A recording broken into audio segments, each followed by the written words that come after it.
Hello everybody, welcome back to the channel. तो जैसा कि हम लोग जानते हैं कि सीबीएसई ने अपना जो सैम्पल पेपर है 2022-23 बैच के लिए मैथमेटिक्स का वो रिलीज कर दिया हुआ है। तो उसे ही आज हम लोग सॉल्व करेंगे, जिसका हम लोग आज बेसिकली सिर्फ सेक्शन ए ही सॉल्व करेंगे। आने वाले वीडियोज में हम लोग सेक्शन बी और सेक्शन सी को भी डिस्कस करेंगे, ठीक है। तो सेक्शन ए का क्वेश्चन हम लोग स्टार्ट करते हैं। हमारा जो फर्स्ट क्वेश्चन है वो कह रहा है कि एक मैट्रिक्स है A इक्वल टू ए आई से, ठीक है, और ये एक स्क्यू सिमेट्रिक मैट्रिक्स है। कैसा मैट्रिक्स है? स्क्यू सिमेट्रिक मैट्रिक्स, ठीक है।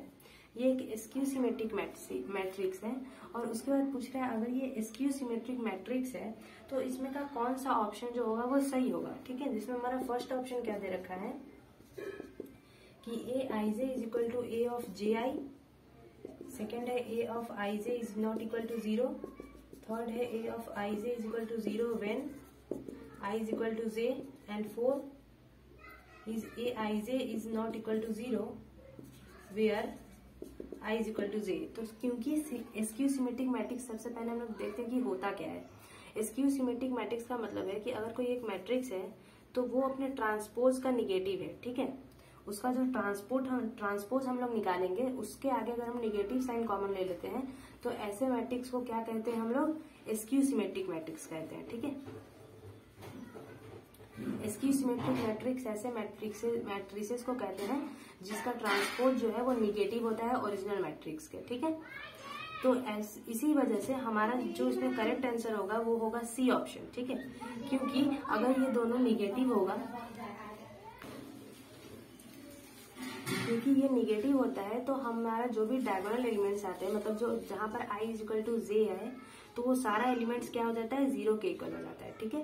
तो इसलिए यहाँ पे करेक्ट ऑप्शन कौन सा होगा? C option, okay. अब हम लोग सेकेंड क्वेश्चन देखते हैं। तो हमारा सेकेंड क्वेश्चन क्या है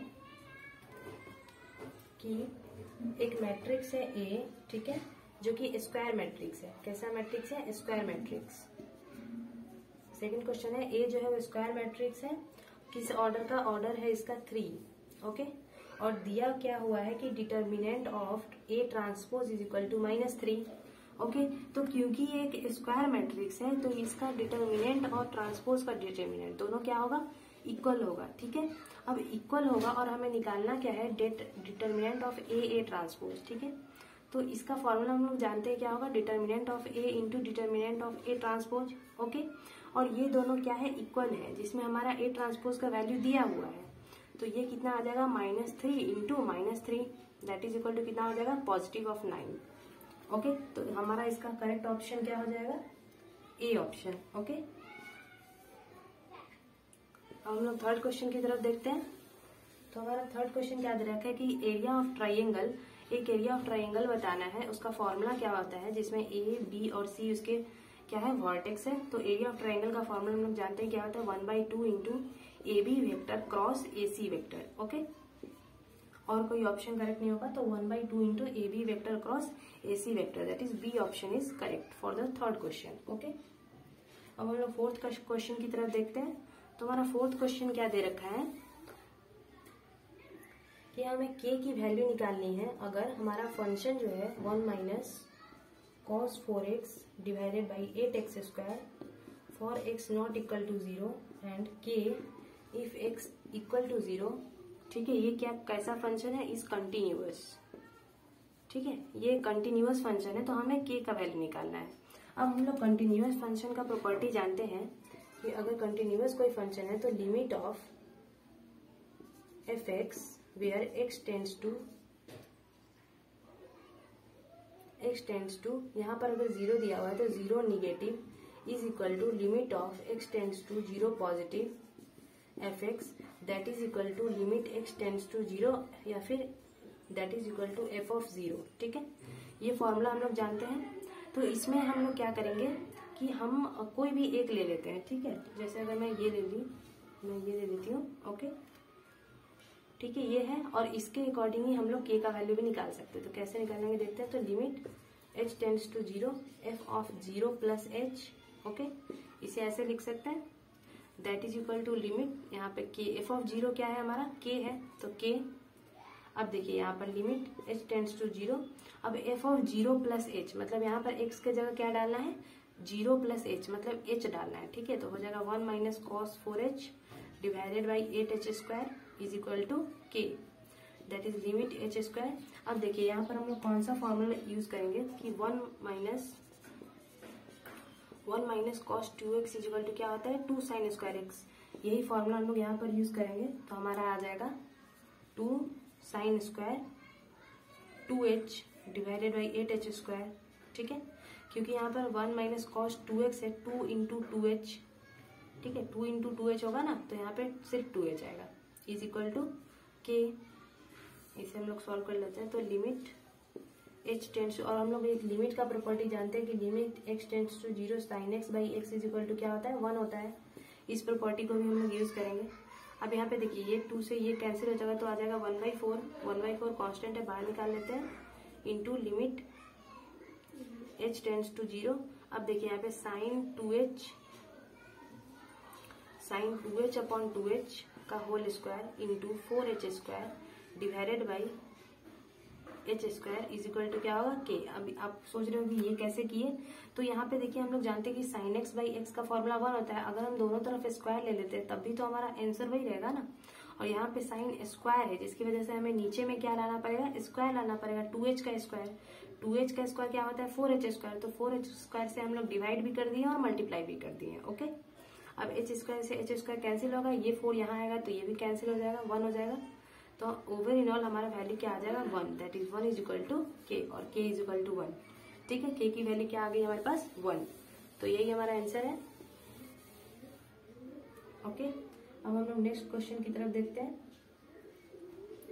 हमारा नेक्स्ट क्वेश्चन क्या दे रखा है 5 कि f dash x is equal to x plus 1/x है। तो हमें पूछ रहा है कि f ऑफ x क्या होगा, ठीक है। तो हमें एंटी डेरिवेटिव हम लोग जानते हैं कि इंटीग्रेशन को क्या कहते हैं, इंटीग्रेशन को हम लोग कहते हैं एंटी डेरिवेटिव, ठीक है। यहाँ पर हमारा एंटी डेरिवेटिव ही निकालना पड़ेगा। अगर हमें f(x) निकालना है और हमें डेरिवेटिव दे रखा है तो हम इसका एंटी डेरिवेटिव निकालेंगे, तभी तो हमें पता चलेगा ना कि f(x) क्या था, ठीक है। तो इसके लिए हम लोग क्या करेंगे, इसे इंटीग्रेट कर देंगे। तो हमारा f(x) इज इक्वल टू क्या हो जाएगा, integration of x plus 1/x किसके रिस्पेक्ट में, dx के रिस्पेक्ट में। तो integration of x dx plus integration of 1/x dx that is equal to, यहाँ पर x to the power n का जो फॉर्मूला होता है हमारा इंटीग्रेशन का क्या होता है, x to the power n plus 1 divided by n plus 1। ये फॉर्मूला हम यहाँ पे लगाएंगे तो क्या हो जाएगा x to the power 1 plus 1 divided by 1 plus 1, और यहाँ log mod x plus c, ये डायरेक्ट फॉर्मूला होता है हमारे पास। तो x square by 2 plus log mod x plus c, ठीक है। ये हमारा इसका करेक्ट आंसर हो जाएगा, ओके। अब हम लोग नेक्स्ट क्वेश्चन देखते हैं। तो हमारा नेक्स्ट क्वेश्चन क्या दे रखा है कि अगर हमारे पास ये एक इक्वेशन है dy dx of dy by dx का होल 4 इज इक्वल टू 0, ठीक है। और इसका m और n क्या है, ये m जो है वो ऑर्डर है और n क्या है, डिग्री है, ठीक है। तो हमें निकालना क्या है, m प्लस n निकालना है। m plus n is equal to क्या होगा, ओके। तो इसके लिए हम लोग सबसे पहले देखते हैं कि dy बाई dx को हम लोग क्या लिख सकते हैं y, या फिर आप ऐसे लिखो y1 लिख सकते हो, ओके। तो यहाँ पर हम लिख लेते हैं dy dx ऑफ y1 का होल 4 इज इक्वल टू 0। अब हमें इसे डायरेक्टली जैसे डिफरेंशिएशन का फॉर्मूला लगाते हैं x to the power n पर, वही लगाएंगे। तो यहाँ हो जाएगा 4y1 का होल क्यूब, और उसके बाद चेन रूल का यूज करेंगे, ठीक है। तो चेन रूल का जब हम यूज करेंगे तो y1 को एक बार और डिफरेंशिएट करेंगे, और y1 को अगर हम लोग एक बार और डिफरेंशिएट करते हैं तो ये क्या हो जाता है, y2 हो जाता है, okay. y2 is equal to 0, ठीक है। तो इससे हमारा, अगर मैं इसे वापस से ले जाऊं इसी फॉर्म में, तो dy बाई dx का होल क्यूब, और y2 क्या होता है d2y अपन dx स्क्वायर। अब देखिए इससे हमारा जो ऑर्डर आ गया वो क्या आ गया, ऑर्डर इज इक्वल टू 2, क्योंकि ये इसका हाईएस्ट डिग्री क्या है, ऑर्डर क्या है 2 है, और डिग्री क्या है, डिग्री मतलब ये हाईएस्ट ऑर्डर वाला जो हमारा टर्म है उसकी पावर कितनी होती है, उसकी पावर क्या है 1 है। तो डिग्री हमारा क्या हो जाएगा 1, इसका मतलब m plus n is equal to क्या होगा 2 plus 1 that is equal to 3। तो हमारा करेक्ट आंसर क्या हो जाएगा इसका 3। क्वेश्चन नंबर 6 का हमारा करेक्ट आंसर क्या हो जाएगा, option C, that is 3 answer, ठीक है। अब हम लोग क्वेश्चन 7 देखते हैं। तो हमारा क्वेश्चन 7 क्या कह रहा है कि solution set of the inequality दिया हुआ है 3x plus 5y less than 4 ठीक है। और इसका हम लोग को बोल रहा है कि ये जो इनइक्वालिटी है वो कहाँ पे लाई कर रहा है, ठीक है। तो इसका हमें कुछ ऑप्शंस दिया हुआ है, ठीक है। तो सबसे पहले हम लोग क्या करेंगे, ऐसे क्वेश्चन को सॉल्व करने के लिए हमें ग्राफ बनाना पड़ेगा। तो 3x + 5y = 4 इक्वेट करते हैं। इससे हमारा x का वैल्यू क्या आ जाएगा, 4 - 5y/3। पहले प्लॉट करना पड़ेगा इसे हमें। और ओरिजिन को चेक करने के लिए हम लोग जानते हैं कि ओरिजिन को चेक करने का हमारे पास फॉर्मूला क्या होता है कि हम x और y के जगह 0 और 0 डालेंगे और उसके बाद देखेंगे कि ये ट्रू है या नहीं है, ठीक है। तो सबसे पहले तो इसमें ओरिजिन आएगा, इसलिए क्योंकि अगर हम यहाँ x और y को पुट x = 0 एंड y = 0, तो क्या आ जाएगा यहाँ पर 0 विच इज लेस देन 4। तो ये इक्वेशन क्या कर रहा है, सेटिस्फाई कर रहा है। इसका मतलब यहाँ पे ओरिजिन क्या होगा, लाई करेगा, ओके। ओरिजिन जो है इस वाले इनइक्वालिटी के ग्राफ में कंटेन करेगा, मतलब उसके अंदर है, ओके। तो हमारा इसी वजह से हमारा जो फर्स्ट ऑप्शन है वो तो पहले ही गलत हो गया और थर्ड ऑप्शन भी गलत हो गया। तो हमारा कहीं ना कहीं बी और डी में से कोई करेक्ट होगा, ओके। और अब देखते हैं यहाँ पर, क्योंकि यहाँ पर इक्वलिटी का साइन नहीं दिया है तो जिसकी वजह से ये जो प्लेन होगा वो क्लोज नहीं होगा। फिर भी अगर आप इसको सॉल्व करना चाहो तो आप कर लो, एक्स वाई, ठीक है। वाई की जगह हम लोग क्या करते हैं, 1 डालते हैं, ओके, 1 डालते हैं या फिर 0 डालते हैं। y = 0 तो x क्या हो जाएगा, 4/3। y = 1 तो x क्या हो जाएगा, -1/3, ठीक है। 2 पॉइंट लेते हैं, इसे प्लॉट करते हैं।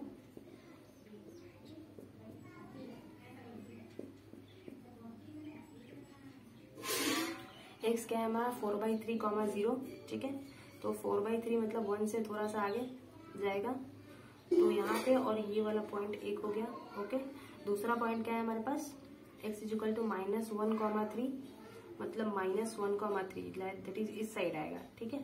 तो ये हमारा -1 होता है और ये हमारा -1/3 है, मतलब यहाँ पे लाई करेगा कहीं ना कहीं। और ये पॉइंट y क्या है, 1 है, ओके। तो ये कहीं ना कहीं इस टाइप से जाएगा ग्राफ, ठीक है। और क्योंकि यहाँ पर इक्वल टू का साइन नहीं है तो ये हमारा ग्राफ ऐसे नहीं बनाएंगे, इसे डॉट डॉट डॉट करके बनाएंगे, ठीक है।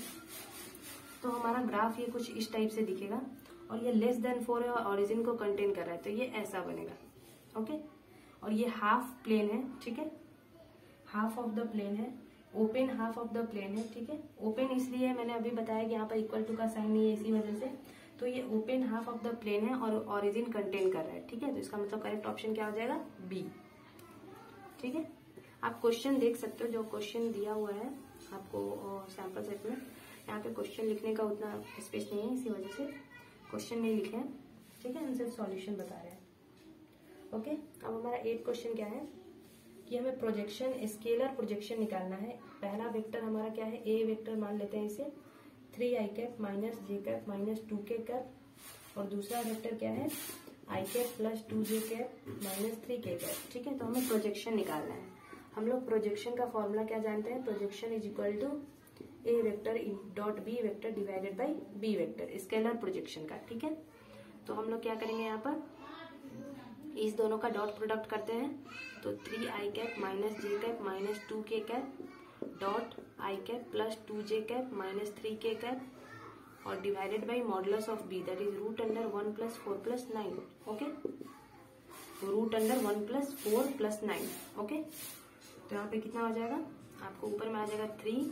और हम लोग स्केलर प्रोडक्ट का प्रॉपर्टी तो जानते ही होंगे कि i cap dot i cap = 1 होता है, j cap dot j cap = 1 होता है और k cap dot k cap = 1 होता है। बाकी सब जो भी होता है, i cap j cap i cap j cap k cap, ये सब क्या होता है, 0 होता है, ठीक है। तो यहाँ पे सीधा ऐसे ऐसे मल्टीप्लाई कर देते हैं। तो 3 × 1 3, यहाँ पे हो जाएगा -2 और यहाँ पे हो जाएगा +6 डिवाइडेड बाई √14 दैट इज 7/√14, ठीक है। तो ये हमारा प्रोजेक्शन का वैल्यू आ गया। तो हमारा करेक्ट आंसर इससे क्या हो जाएगा, ए ऑप्शन, ओके। अब हम लोग 9th क्वेश्चन देखते हैं। 9th क्वेश्चन में एक इंटीग्रेशन दिया हुआ है, डिफरेंट इंटीग्रेशन है, 2 to 3x/x² + 1 dx, ठीक है। तो ये सब्स्टिट्यूशन के मेथड से सॉल्व होगा, जिसमें लेट, अगर आप ये वीडियोस नहीं देखे तो आप देख भी सकते हैं इंटीग्रेशन पे, जो अपलोडेड है मेरे प्लेलिस्ट में। आप चैनल विजिट कर सकते हो, उसमें प्लेलिस्ट में इंटीग्रेशन आप देख सकते हो, उसमें ये सारे मेथड्स मैंने बताए हुए हैं। तो X square plus 1 equal to T substitute करते हैं, दोनों तरफ डिफरेंशिएट करते हैं तो क्या हो जाएगा 2x ds equal to dt, dx equal to 1/2x dt। ठीक है, अब क्योंकि हम लोग सब्स्टिट्यूशन यूज किए हैं तो ये लिमिट्स भी चेंज हो जाएंगे। तो t हमारा सबसे पहले क्या आएगा, अगर हम x की जगह 2 डालते हैं, लोअर t क्या आएगा 2a square plus 1 that is equal to 5 and upper limit क्या आएगा 3a square plus 1 that is equal to 10। ठीक है, तो हमारा लिमिट चेंज हो जाएगा दैट इज 5 to 10 और यहाँ हो जाएगा x/t into 1/2x dt। x से x कैंसिल हो गया, 1/2 को बाहर ले आते हैं, 5 to 10 1/t dt that is equal to 1/2 integration of 1/2 का 1/t का 1/x का फॉर्मूला हम लोग जानते हैं log mod t। तो log mod t और लिमिट डाल देंगे 10 to 5 that is 1/2 into log of 10 minus log of 5। Okay, that is 1/2 into log 10/5, क्योंकि हम लोग जानते हैं log की प्रॉपर्टी क्या होती है log a minus log b is equal to log a/b होता है। ठीक है, तो यहाँ पर हम लोग यूज किए हैं 5 से ये कैंसिल हो जाएगा तो 1/2 log 2, ये हमारा क्या है फाइनल आंसर आ गया। ओके, तो हमारा करेक्ट ऑप्शन क्या हो जाएगा सी इसका। अब क्या करेंगे हम लोग नेक्स्ट क्वेश्चन की तरफ जाते हैं, हमारा 10th क्वेश्चन। ठीक है, हमारा 10th क्वेश्चन क्या कह रहा है कि if a and b are non singular square matrix, non singular square matrix का मतलब mod a is not equal to 0 and mod b is also not equal to 0। ठीक है, और हमारा निकालना क्या है ए बी इनवर्स का होल इनवर्स। अब हम लोग एक प्रॉपर्टी जानते हैं कि अगर ए बी का होल इनवर्स निकालना हो तो क्या होता है इसका फॉर्मूला b का इनवर्स और a का इनवर्स। ठीक है, तो यही प्रॉपर्टी हम लोग यूज करेंगे, लेकिन यहाँ पर a के जगह क्या हो जाएगा हमारा a ही रहेगा, लेकिन b के जगह क्या आ जाएगा b इनवर्स आ जाएगा। ओके, तो हम लोग क्या करेंगे सिमिलरली b इनवर्स का होल इनवर्स इंटू a का इनवर्स। ठीक है, और एक और प्रॉपर्टी जानते हैं कि a इनवर्स का होल इनवर्स अगर 2 बार इनवर्स ले लेते हैं तो ये नॉर्मल जो मैट्रिक्स ओरिजिनल रहता है वही आ जाता है। तो यहाँ पे क्या हो जाएगा b into a inverse. Okay, तो हमारा करेक्ट ऑप्शन क्या हो जाएगा सी। ओके, अब हम लोग नेक्स्ट क्वेश्चन देखते हैं 11। ठीक है, 11 में हम लोग को क्या बोला है कि हमारा एक एलपीपी है, एलपीपी का पॉइंट्स दे रखा है। पॉइंट्स क्या दिया है कॉर्नर पॉइंट्स 0, 4, 0.6, 1.6 एंड 3,0। ठीक है, और हमारा जो ऑब्जेक्टिव फंक्शन है वो क्या दिया हुआ है z is equal to 4x plus 6y, और हमें इसे क्या करना है मिनिमाइज करना है। तो हम लोग सबसे पहले क्या करेंगे इस तीनों पॉइंट पर z की वैल्यू निकालेंगे, उसमें से जो भी मिनिमम आ रहा है वही हमारा करेक्ट ऑप्शन होगा। तो सबसे पहले निकालते हैं z 0,4 पे, तो 4 इंटू 0, x के जगह 0 डालेंगे और y के जगह 4 डालेंगे, 6 इंटू 4 दैट इज 24। फिर z 0.6, 1.6 that is 4 into 0.6 plus 6 into 1.6 that is 2.4 plus 9.6 that is equal to 12 and z 3,0 पे 4 into 3 plus 6 into 0 that is equal to 12। तो ये दोनों सेम आ रहा है, इसका मतलब जो हमारा मिनिमम लाई कर रहेगा वो इस दोनों पॉइंट से जो लाइन सेगमेंट ड्रॉ होगा उस सारे पॉइंट, उस पूरे लाइन सेगमेंट के हर एक पॉइंट पर उसका मिनिमम लाई करेगा। ठीक है, तो इसी वजह से हमारा जो करेक्ट ऑप्शन हो जाएगा वो क्या हो जाएगा डी ऑप्शन। ओके, जो कि ये स्टेट कर रहा है कि at every point of the line segment joining the points 0.6, 1.6 and 3,0। ठीक है, तो ये वाला ही हमारा करेक्ट आंसर होगा।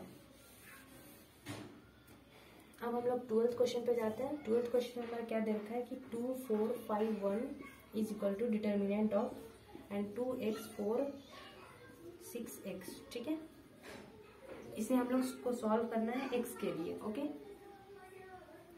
तो सबसे पहले यहाँ पर क्या होता है कि ज्यादातर बच्चे मिस्टेक कर देते हैं, मतलब हड़बड़ाहट में देखने की वजह से मैट्रिक्स समझ लेते हैं और कंपेयर करके निकाल लेते हैं x की वैल्यू। ठीक है, तो ऐसा नहीं करेंगे, ये मैट्रिक्स नहीं, ये डिटर्मिनेंट है। तो क्रॉस मल्टीप्लाई करेंगे दैट इज 2 माइनस 5 4 जा 20 is equal to 2x into x minus 6 into 4 that is यहाँ पे आ जाएगा -18, यहाँ पे आ जाएगा 2x स्क्वायर माइनस 24, तो 2x square is equal to 24 plus 24 minus 18 that is 2x square is equal to okay and x square is equal to 3 that is x is equal to plus minus √3। ठीक है, तो हमारा answer क्या हो जाएगा plus minus √3, that is √3 positive √3 और minus √3. Hence D option is correct for this question. Now we will move after 13 question में क्या दे रखा है कि एक स्क्वायर मैट्रिक्स है ए, ठीक है, इसका डिटर्मिनेंट हमें दे रखा है, determinant of A is equal to 5 और ऑर्डर क्या है इसकी 3 है, ठीक है. निकालना क्या है हमें, डिटर्मिनेंट ऑफ एडजॉइंट ऑफ ए. इसका फॉर्मूला हम लोग जानते हैं कि क्या होता है, डेट ऑफ ए n-1, जिसमें n हमारा क्या होता है, ऑर्डर होता है. तो इसी फॉर्मूला को हम लोग यूज करेंगे. तो डिटर्मिनेंट ऑफ ए, ऑर्डर क्या दिया है 3-1, that is determinant of A 2. Determinant of A की वैल्यू क्या है 5, मतलब 5 का square, that is equal to 25. तो हमारा करेक्ट ऑप्शन क्या हो जाएगा, बी. ओके. नाउ 14 क्वेश्चन में क्या दे रखा है कि ए और बी जो है वो दो इंडिपेंडेंट इवेंट्स है. कैसे इवेंट्स है, इंडिपेंडेंट इवेंट्स है. और हमें निकालना क्या है, हमें दिया हुआ है कि P of A is equal to क्या है 0.3 and P of B is equal to क्या है 0.6. निकालना क्या है हमें, P of A prime intersection B prime. Okay. तो हम लोग जानते हैं कि अगर इंडिपेंडेंट इवेंट है तो इसका मतलब P of A intersection B is equal to क्या होगा, P of A into P of B. ये फॉर्मूला होता है. सिमिलरली इसी फॉर्मूला को अगर हम लोग कुछ रेक्टिफाई कर देते हैं तो हमारा ऐसा भी आ जाता है, P of A prime into P of B prime. ठीक है. तो यही फॉर्मूला को हम लोग यहाँ पर यूज करेंगे. तो ये हो जाएगा P of A prime into P of B prime. ऐसा इसलिए हुआ है क्योंकि ये इवेंट्स जो है वो कैसे हैं, इंडिपेंडेंट इवेंट्स है. ओके. तो P ऑफ A प्राइम का फॉर्मूला हम लोग जानते हैं कि P of A prime is equal to क्या होता है 1 minus P of A, that is 1 minus P of A. Similarly 1 minus P of B, that is 1 minus 0.3 into 1 minus 0.6, that is 0.7 into 0.4, that is equal to 0.28. तो हमारा final answer क्या आ जाएगा 0.28. That is option number C. Okay. Now we will move after next question, that is question number 15. Question number 15 क्या कह रहा है कि y dx minus x dy is equal to 0. ये आपका एक डिफरेंशियल इक्वेशन दे रखा है और इसका आपको सॉल्यूशन बताना है, जनरल सॉल्यूशन. ओके. तो हम लोग क्या करेंगे, इसे वेरिएबल सेपरेबल मेथड से सॉल्व कर सकते हैं. तो y dx is equal to x dy. y का जो y वेरिएबल जो है उसे हम y के रेस्पेक्ट में dy के रेस्पेक्ट में ले आएंगे और x वाले वेरिएबल को dx के रेस्पेक्ट में ले आएंगे. तो ये हो जाएगा 1/x dx और यहाँ हो जाएगा 1/y dy. अब दोनों को इंटीग्रेट कर देते हैं. तो यहाँ आ जाएगा log mod x, यहाँ आ जाएगा log mod y plus log c ले लेते हैं. ठीक है. तो यहाँ क्या हो जाएगा log mod x is equal to log a plus log b का फॉर्मूला क्या होता है log a इंटू b. ठीक है. तो यहाँ log cy आ जाएगा. दोनों log को हम कंपेयर करेंगे तो x is equal to cy. ठीक है. या फिर आप इसे ऐसे भी लिख सकते हो कि अगर मैं 1/c को इधर ले जाऊं तो 1/c into x is equal to y. यहाँ पर आप इसे c डैश कर दो, c dash x is equal to y. तो ये भी एक इक्वेशन आ सकता है हमारे पास कि y is equal to c x. ठीक है. जो हमारा इक्वेशन क्या दे रखा है, मतलब ये जो log c का टर्म है ना, ये आप RHS में भी ले सकते हो और LHS में भी ले सकते हो. दोनों ही साइड में ये क्या होता है, करेक्ट होता है. ठीक है. तो हमारा करेक्ट आंसर क्या हो जाएगा, ऑप्शन नंबर सी. ओके. हम लोग नेक्स्ट क्वेश्चन देखते हैं जो हमारा 16 है. 16 में क्या दे रखा है कि y is equal to sine inverse x और आपको वैल्यू निकालना है 1 minus x square y of 2 की. y2 का मतलब क्या हुआ, d2y by dx square. Okay. ठीक है. तो हम लोग क्या करेंगे, सबसे पहले इसे एक बार डिफरेंशिएट करेंगे. तो y1 इज इक्वल टू क्या होगा 1/√1 माइनस एक्स स्क्वायर, क्योंकि हम लोग जानते हैं साइन इनवर्स एक्स का डिफरेंशिएशन क्या होता है 1/√1 माइनस एक्स स्क्वायर होता है. तो इसे हम LHS में ले जाते हैं तो प्रोडक्ट हो जाएगा 1 माइनस एक्स स्क्वायर. अब दोनों तरफ स्क्वायर कर देते हैं रूट को हटाने के लिए. तो क्या हो जाएगा 1 माइनस एक्स स्क्वायर y1 का whole square is equal to 1. ठीक है. अब देखिए, अब क्या करेंगे, हम लोग दोनों साइड डिफरेंशिएट करेंगे, differentiating with respect to x. ठीक है. तो 1 माइनस एक्स स्क्वायर को प्रोडक्ट रूल यहाँ पर लगाएंगे इंटू y1 स्क्वायर का डिफरेंशिएशन क्या होगा 2y1 इंटू, और चेन रूल के अकॉर्डिंग फिर हमें y1 का भी तो डिफरेंशिएशन करना पड़ेगा, तो y1 का डिफरेंशिएशन क्या हो जाएगा y2, okay, and plus y1 का होल स्क्वायर इंटू और उसके बाद 1 माइनस एक्स स्क्वायर का डिफरेंशिएशन करेंगे तो ये कितना आ जाएगा -2x आ जाएगा, ठीक है, जो कि हमारा x to the power n का फॉर्मूला होता है ना, n x to the power n minus 1 d by d x का, ठीक है, तो यही फॉर्मूला हम यहाँ पे यूज करिए and that is equal to क्या हो जाएगा 1 का डिफरेंशिएशन तो हो जाएगा 0, ओके। अब क्या करेंगे हम लोग 1 minus x square 2y1 y2 और इस माइनस वाले टर्म को उधर ले जाते हैं तो 2x y1 का होल स्क्वायर, तो 2 से 2 कैंसिल हो गया, एक y1 से एक y1 कैंसिल हो गया, तो 1 minus x square y2 is equal to क्या आ जाएगा x ऑफ y1 का होल स्क्वायर, ओके, और y1 का होल स्क्वायर हम लोग यहाँ से निकाल सकते हैं तो क्या हो जाएगा x by 1 minus x square, ठीक है।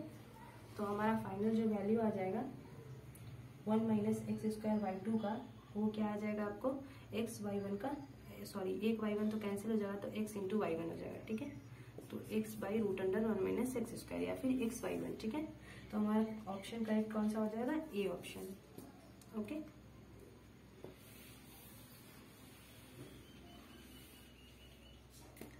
हम लोग नेक्स्ट क्वेश्चन देखते हैं। तो हमारा नेक्स्ट क्वेश्चन क्या दे रखा है कि हमारे पास दो वेक्टर है a एंड b, ठीक है, सच दैट कि मॉड a वेक्टर क्या है 2 है और मॉड b वेक्टर क्या है 3 है, और a vector dot b vector का स्केलर प्रोडक्ट क्या है 4, ठीक है, और हमें निकालनी किसकी वैल्यू है mod a vector minus 2b vector की, ठीक है। तो इसके लिए हम लोग क्या करेंगे, इसका स्क्वायर निकालेंगे। तो स्क्वायर निकालने का फॉर्मूला जो हमारा नॉर्मल फॉर्मूला होता है a प्लस बी का होल स्क्वायर का क्या होता है, यहाँ पे a माइनस बी है तो minus A square plus B square minus 2ab का फॉर्मूला होता है ना, तो इसी फॉर्मूला को लोग यहाँ पर भी यूज करेंगे। तो यहाँ हो जाएगा मॉड ऑफ a वेक्टर का होल स्क्वायर प्लस यहाँ पे क्योंकि 2b है तो 2b, या फिर आप ऐसे कर लो 2 का स्क्वायर क्या होता है 4 और मॉड b वेक्टर का होल स्क्वायर, ठीक है, और उसके बाद माइनस 2 इंटू ए वेक्टर इंटू 2b वेक्टर, ठीक है, क्योंकि यहाँ पे दूसरा वेक्टर 2b वेक्टर है ना, तो ये 2 क्या हो जाएगा प्रोडक्ट हो जाएगा, तो यहाँ पे क्या आ जाएगा 4 A vector into B vector, okay.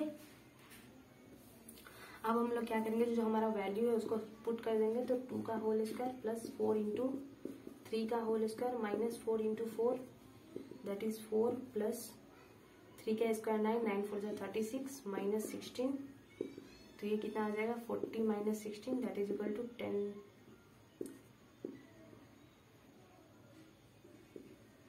24, ठीक है। तो हमारा करेक्ट आंसर क्या हो जाएगा option number C that is 24, ठीक है, हमारा 17 क्वेश्चन का, ओके। Now last question